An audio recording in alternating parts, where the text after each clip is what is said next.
Compoundable and non compoundable offences గురించి ఈ వీడియోలో మనం తెలుసుకుందాం. ఫస్ట్ వన్ వచ్చేసి కాంపౌండబుల్ అఫెన్సెస్ అనమాట. వీటిని మనం చిన్న తరహా కేసెస్ అని కూడా చెప్పుకోవచ్చు. ఎలా అంటారా అంటే ఇవి వచ్చేసి ఒక పర్సన్ ఇంకొక పర్సన్ పైన క్రిమినల్ కేసు పెట్టిన తర్వాత వాళ్ళు విత్డ్రా చేసుకోవాలి అనుకుంటే గనక ఈ కేసెస్ మనం విత్డ్రా చేసుకోవచ్చు అనమాట. కొన్ని కేసెస్లో అయితే కోర్ట్ పర్మిషన్ కూడా తీసుకోవాల్సి ఉంటుంది.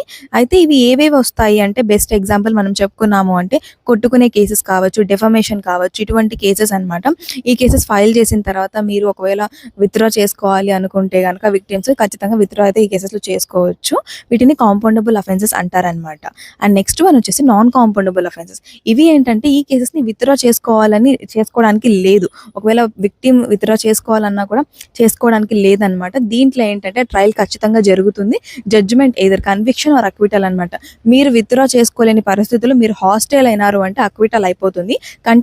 ఒకవేళ కంటెస్ట్ చేశారనుకోండి కేసు, అంటే కంటెస్ట్ అంటే మీరు ఎవరి మీద కేసు పెట్టారో వాళ్ళ మీద మీరు వ్యతిరేకంగా సాక్ష్యం చెప్పడం అని కంటెస్ట్ అంటారనమాట.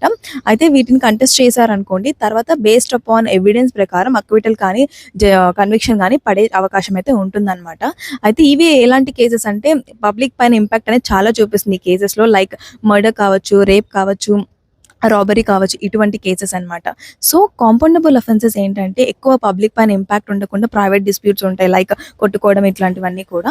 అండ్ నాన్ కాంపౌండబుల్ అఫెన్సెస్ వచ్చేసి కూడా పబ్లిక్ పైన సివియర్ ఇంపాక్ట్ అనేది చూపిస్తూ ఉంటుంది. కాబట్టి వీటిని విత్డ్రా చేసుకోవడానికి లేదు. కాంపౌండబుల్ అఫెన్సెస్ అయితే విత్డ్రా అయితే చేసుకోవచ్చు అనమాట.